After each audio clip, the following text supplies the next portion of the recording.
Olá a todos!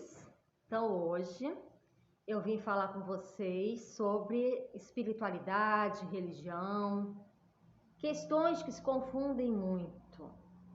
Quando falamos ou perguntamos a alguém qual a sua religião, aí as pessoas dizem: a minha religião é Deus, eu não tenho uma religião, eu creio em Deus, eu creio no universo.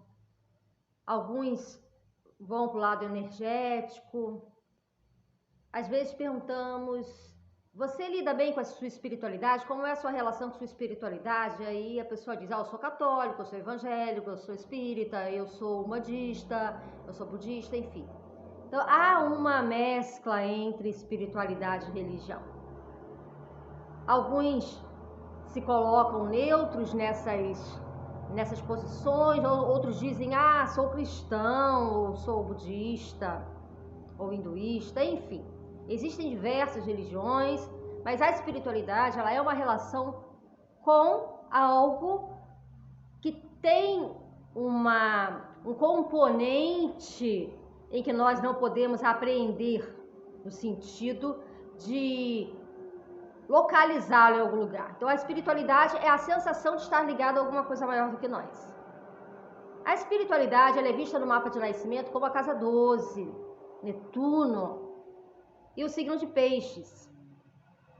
Então, quando falamos de um traço 12, que é Netuno, Peixes e casa 12, nós estamos falando de uma ligação do ser com algo que é maior do que ele, de uma dimensão que ela não pode ser mensurada, não pode ser medida e, portanto, ela tem uma relação com o plano espiritual, com algo que vai acima de nós. Quando falamos de uma religião, falamos principalmente de um traço 9, de uma casa 9, de um Júpiter, de um Sagitário forte e um traço 9 mais forte. É claro que em Plutão nós vemos características específicas, porque Plutão é um mediador do mundo oculto, também assim como Netuno. Então, o Plutão ele lida com as questões mais, além das questões psíquicas do ser humano, ele também lida com as questões daquilo em que é representado por uma cura espiritual, por exemplo, algo que está relacionado com uma espiritualidade mais em um campo de algo em que está escondido, ou de uma influência ou interferência astral. Um desses exemplos é quando falamos, por exemplo, de uma casa 3 forte. Uma casa 3 forte, ela pode lidar com a espiritualidade no sentido da mente, daquilo que a pessoa pensa, o controle da mente, do pensamento, que tem a ver com uma espiritualidade, mas que está voltada a uma meditação, por exemplo, a um controle do pensamento, a espiritualidade quando ela lida com questões de enviar uma energia de pensamento. A energia ela flui através do pensamento. Então, existem correntes espirituais em que estão relacionadas ao pensamento, assim como existem correntes religiosas em que a casa 3 também religiões em que você lida muito com a questão da escrita, como a psicografia, por exemplo. A telepatia também está relacionada aí a questões de casa 3, porque tem a ver com a mente, tem a ver com a transmissão de um pensamento específico para um determinado fim.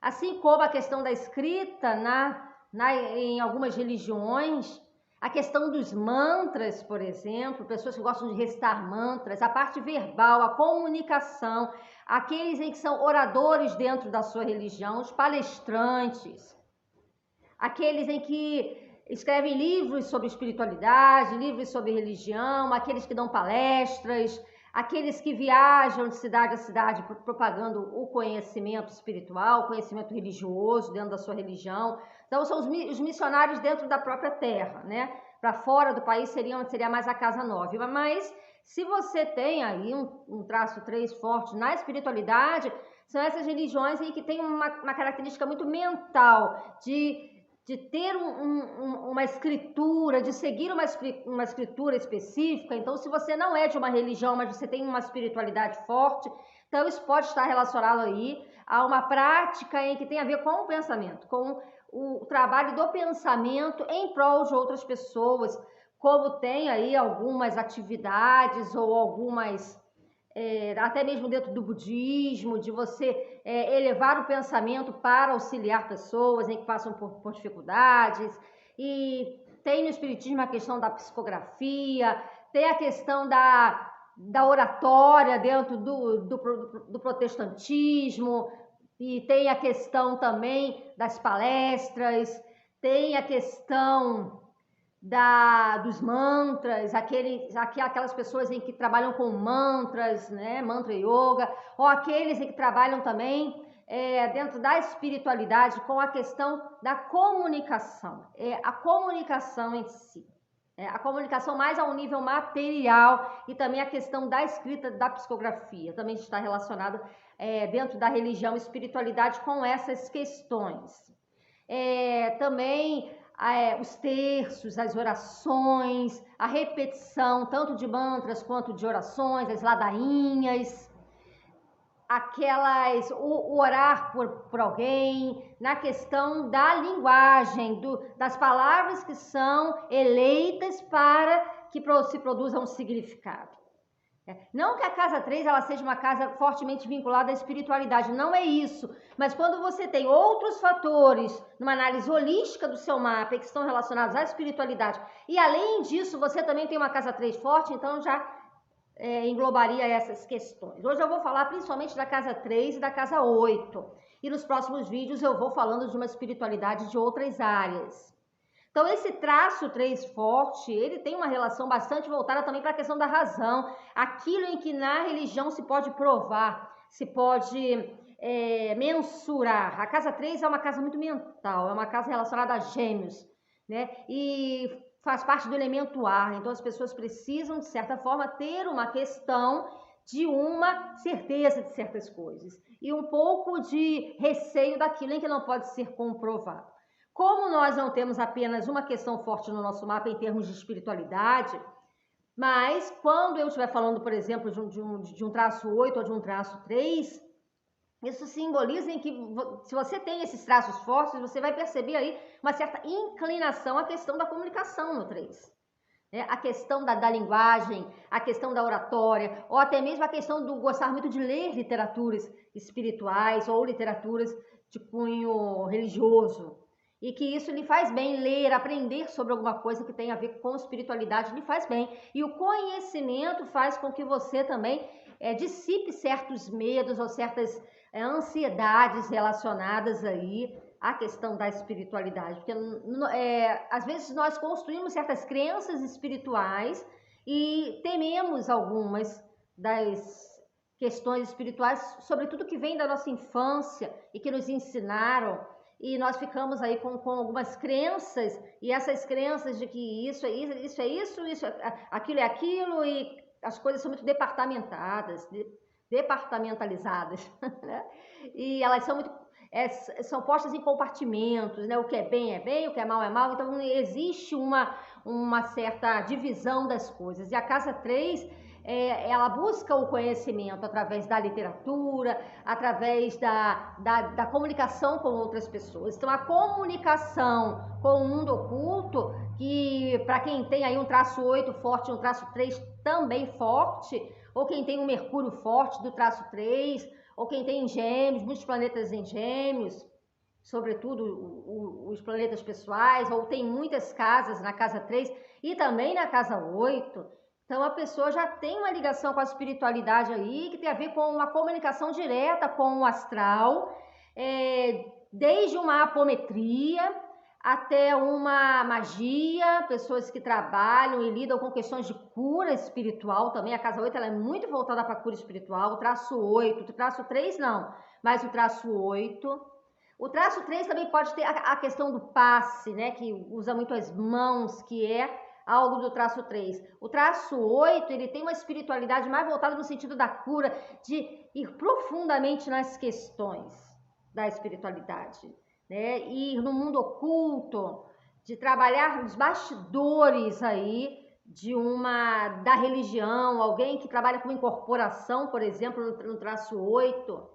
O traço 8 pode também representar aquelas pessoas em que tem aí uma questão de cura física, né, de trabalhos de cirurgias espirituais, também bem fortes, aquelas cirurgias espirituais em que, de fato, elas são mais intrusivas, né?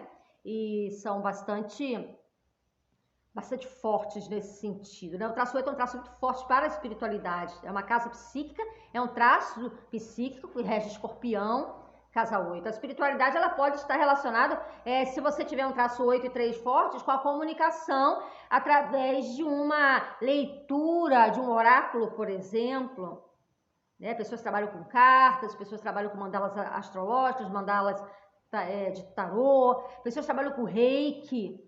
O reiki está muito vinculado às mãos, e também tem a parte do reiki que é mental, casa 3, né?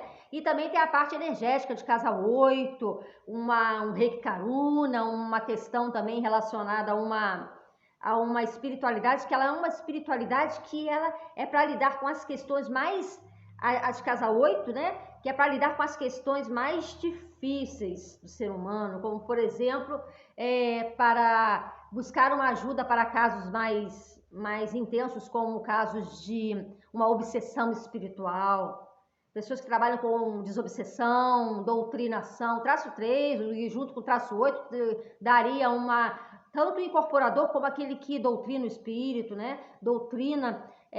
Trabalha com doutrinação.